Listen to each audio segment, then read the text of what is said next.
سەبارەت بە تورکیا لای هەموو لایەک ڕوونەکە تورکیا وڵاتێکە لە ڕووی جیۆسیاسیەوە گرنگجیەکی یەکجار گەورەی هەیە نەک هەر لە ناوچەکە لە هەموو جیهان، چونکە تورکیا خاڵی پێگەیاندنی هەردوو قاڕەی ئاسیا و ئەوروپایە و هەروەها خاڵی پێگەیاندنی کولتوری ڕۆژهەڵات و ڕۆژ ئاوایە. ئەگەر سەیری ئیستەنبول بکەی دەبینی لایەکی ئاسیا لایەکی ئەوروپایە و حتا زۆر لە ڕێبەرانی دنیا پێشتر باسی ئیستەنبوڵیان کردیە وەک شوێنێکی گرنگ. یەک لەوانە ناپلیۆن کە زۆر بەنابووی هەیە دەڵێ ئەگەر هەموو دنیا بگرم ئیستەنبوڵی دەکەمە پایتەختی خۆم. لەو ڕۆژانە لە تورکیا باس خواستی ئەو پەشێوی و ئەو چەند ئەم دوایە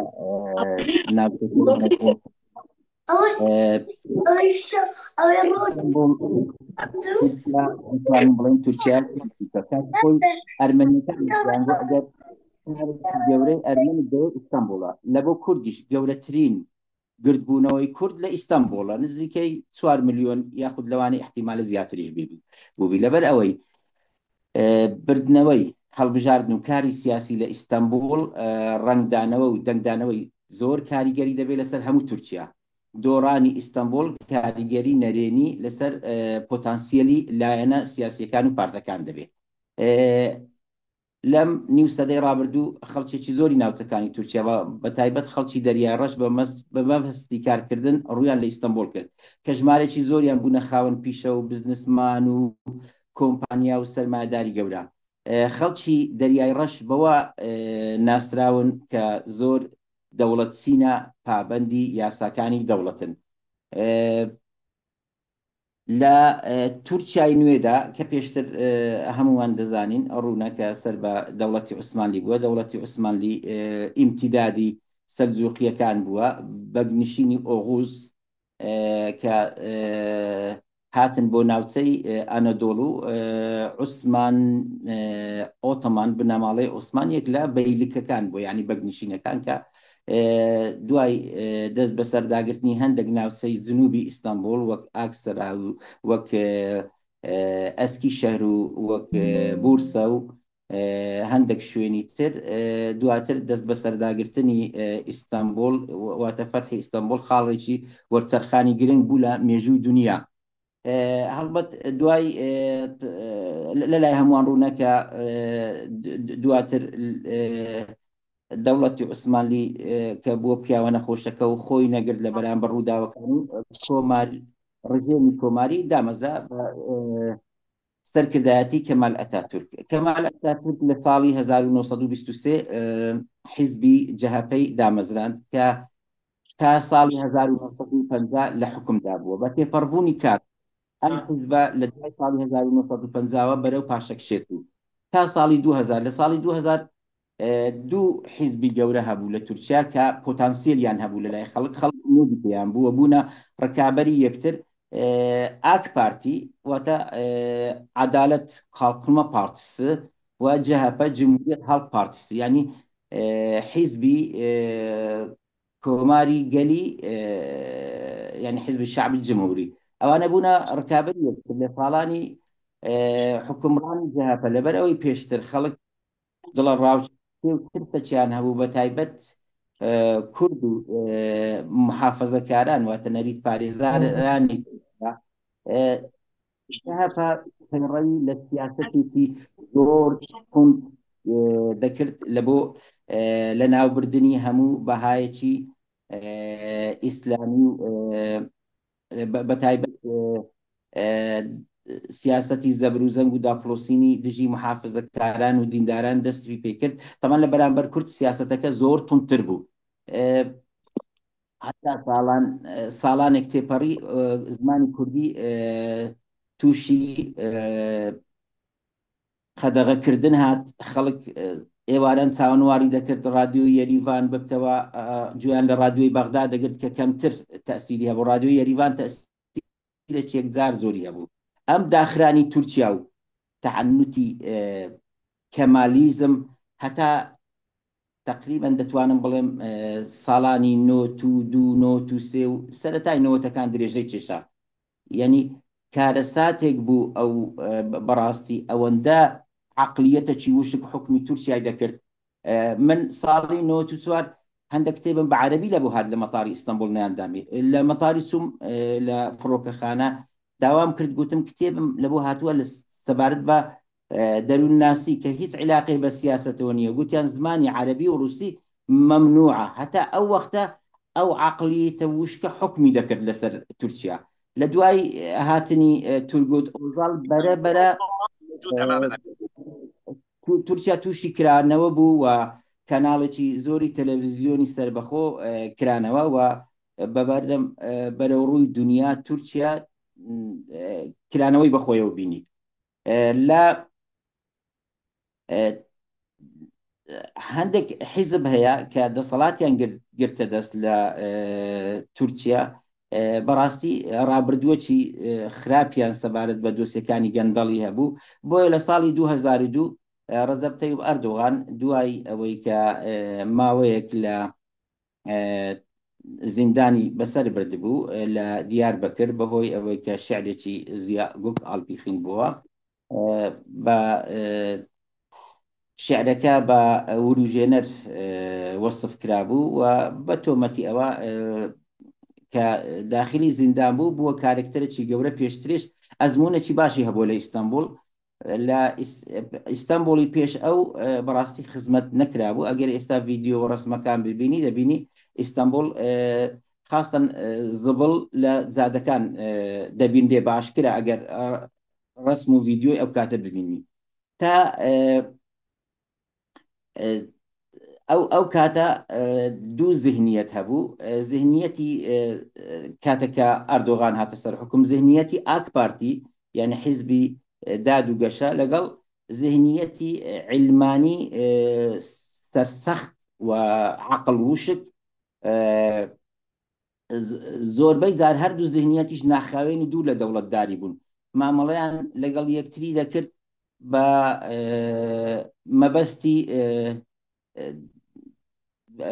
مەبەستی ئەخلاقی زۆر جار مامەڵەکە تەشیری یەکتر بوو و تانەدان لە یەکتری بوو تا گەیشتە ئەوەی کە ڕەزەب تەیب ئەردۆغان واتە پارتی دادوگەشە توانی دەسەڵات لە بگرێتە دەست خۆی و زۆربەی خەڵکی تورکیا کە لەوێ 50 زائیدێک دەکا زۆر بە یان لە پەرلەمان کاتێککە 50 زائید یەک دەهێنی دەبێت ینی دەبێ خاوەن زۆرینە لە پەرلەمان توانی ساڵانێکی دوور و درێژ بە تەنیا حکمی تورکیا بکەم لە ئەم 3-4 ساڵی ڕابردوو تورکیا دووچاری سەختی بووە دووچاری فەقیری و قات و قڕی بووە ئەردۆغان دەڵێتن مەسەلەکە قەیرانەکی جیهانیە خەڵک گلەیی و ناڕەزاییەکی زۆر نیشان دەدەن سەبارەت بە سیاسەتەکانی ئەردۆغان دەڵێن بەڕاستی ینی کاتەکە تەواو بووە ینی لە تام دەرچووە ینی کاتی ئەوە هاتووە کە ئاک پارتی و ئەردۆغان واز لە حکم بهێنن و ئیدی پێویستە بە ئیسلاحاتی نوێ بکرێ لەبەر ئەوەی تورکیا وەزعەکەی ئێستا یەکجار هەستیارە یعنی خەڵک کرێی خانووی پێنادرێ ئێستا بڕۆیە مەحکەمەکانی تورکیا زۆربەی دۆستیەکان لەسەر کرێچی و خاونون زۆربەی کرێچی پارەیان پێنادرێ کرێ لەو 3-4 ساڵی ڕابردوو بووە 3 بەرابەر 4 بەرابەر ینی زۆر کەس کرێی 4 میلیۆن دەدا 3 میلیۆن دەدا ئێستا 25 میلیۆنی بدە ینی وەزعەکە لە تەحملکردندا نییە هەڵبەت حیزبی جەهەپا ینی جمهوریەت هەڵق پارتیسی دەوێ ئیستیغلالی ئەو وەزعە بکە بە تایبەت شۆڕشی برسیەکانیش بهێنێتە مەیدان بەڵام گەورەترین گرفتی حیزبی جەهەپە ئەوەیە کاریزمایەکیان نەبوو هەتا ئێستا کەماڵ کلۆچدارۆغڵو کاریزما نەبوو لە تاو ڕەجەب تەیب ئەردۆغان زۆر ضعیف دیار بوو تا لە 2014 ئەکرەم ئیمام ئۆغڵو کە بووە شارەوانی سەرۆکی شارەوانی تورکیا کە ئەمە گورزێکی زۆر گەورە بوو بە ئاک پارتی کەوت یان بە پارتی دادوگەشت چونکە دۆڕاندنی ئیستانبول واتە دۆڕاندنی تورکیا دوای ئەوەی کە توانی جەهەپە خۆی خڕ بکاتەوە خۆی تۆزەک جەماوەرکی خۆی لە دوای خۆی کۆ بکاتەوە ئەم جارە ئەکرەم ئیمام ئۆغڵو خوازیاری پۆستی بەرزترە هەڵبەت لە بۆ ئەوەی زیاتر ببێتە کاریزما تا حدێک لاسایی ئەردۆغانیشی دەکردەوە مەسەلەن باسی وەرزشی دەکرد باسی نەورۆزی دەکرد بە زمانی کوردی ئەو بەدەستەواژەی کوردی قسەی دەکردووە کۆی کە دەیگوت نەورۆز پیرۆز بە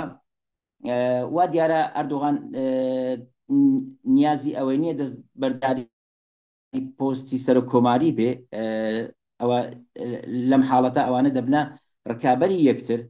و گەورەترین کۆسپ ئێستا ئەکرەم ئیمام ئۆغڵوە دەبی لا بچی لە بەردەمی و ئێستا دۆسیەی گەندەڵی لە دژی ئەکرەم ئیمام ئۆغڵو کراوەتەوە سکاڵانامە مایە لە زیندانی سیلیڤریە و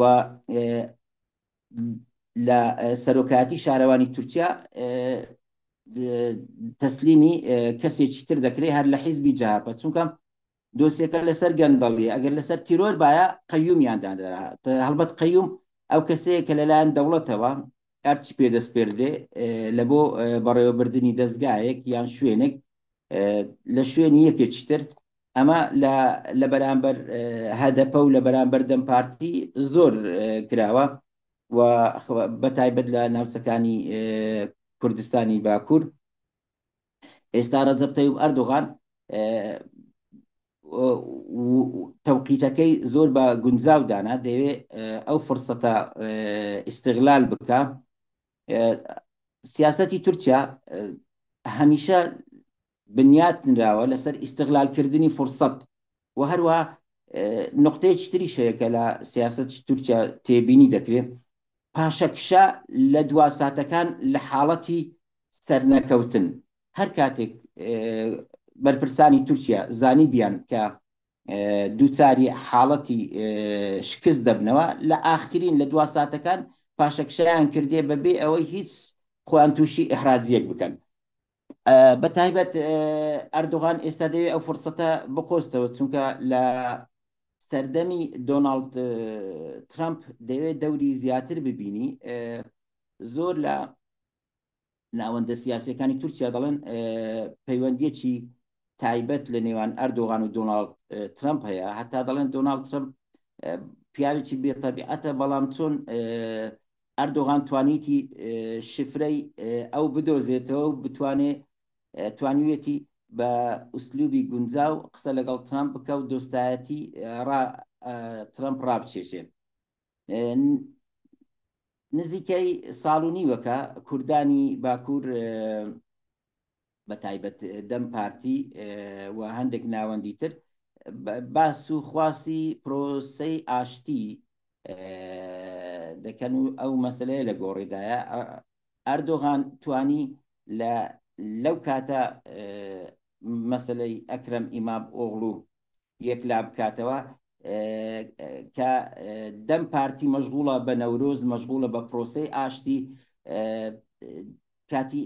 ئەوە نییە دەم پارتی هەروەک لەگەڵ دەم پارتی دۆست و ناسیاویشم هەیە هەموو دەڵێن ئێمە بێلایەنین چونکە جەهەپە تەنیا خێری لە ئێمە بینیوە ئێمە هیچ سوودمان لە جاپە نەبینیوە هەروەک دەزانێ لە مێژوودا زۆر جار لایەنێکی سیاسی ویستوێتی کورد ئیستیغلال بکە لە کاتی پێویست و نەک هەر خێریان بۆ کورد نەبووە بەڵکو زەرەریشان هەبووە هەموو کەس ڕابردووی جەهەپە دەزانێت ئێستا دۆسیەکە گەندەڵیە لەبەر ئەو دۆسیەکە گەندەڵیە لە شوێنی ئەکرەم ئیمام ئۆغڵو کەسێکی تردا دەردێ و دەم پارتی و ناوەندەکانی کوردانی باکوور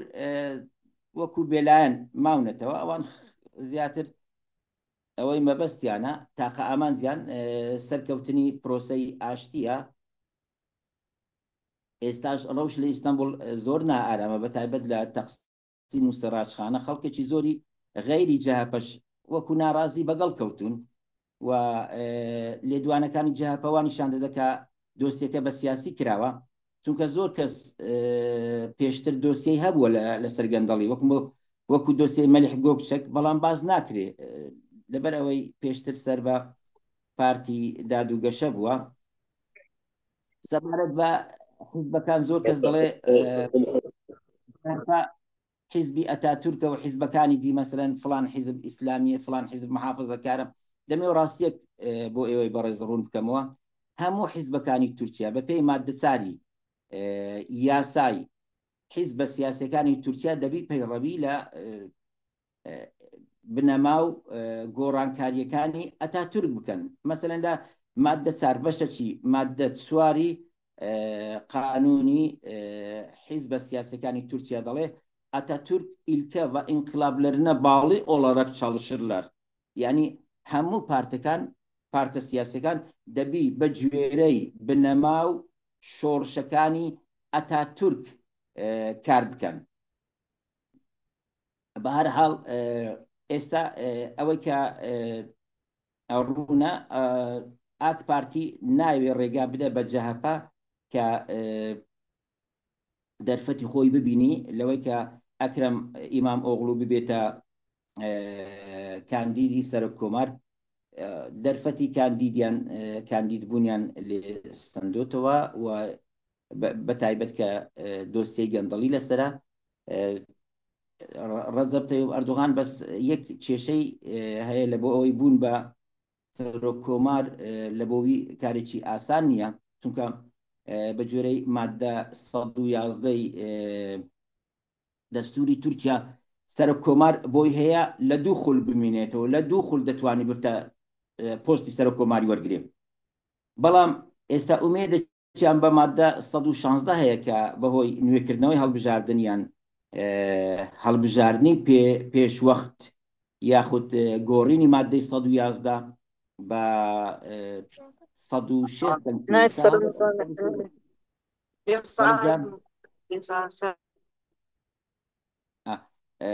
لە بۆ گۆڕینی مادەی 111 پێویست بە 306 دەنگە و